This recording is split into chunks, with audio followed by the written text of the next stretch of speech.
welcome back to the channel. This is going to be as short a video as I can possibly make it. I'm not going to gas all the way through it. I'm just going to do videoing, little music in the background so it's not boring. Yeah, I just want to show you how I repair the bracket that holds the lever for the handbrake mechanism right in the trans tunnel. You probably saw it before, it's a little rusty, but let's get on with it. All right.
Okay, that's it for this sharp and get on with it video series, I'm going to call it.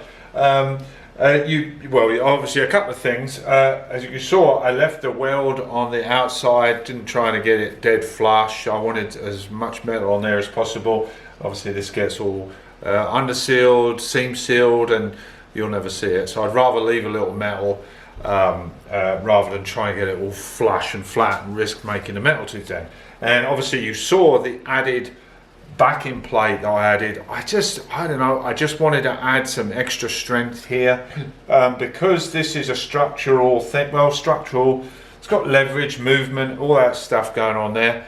I know it was a bit of a pole vault over a mouse turd, but I thought that extra backing, you won't see it because it'll be on the inside the car and completely coated anyway, and it'll disappear under sealant and carpet and all that. So I just wanted to make sure this don't give any problems. As I say, it'll all get seam sealed around. As you can see, I coated the inside of the bracket. That I don't think it was done at the factory. I think it was just spot welded on. So that's not going anywhere. So really appreciate it, guys. Please hit like, share, subscribe, and wait for the next one. All right, ta-da.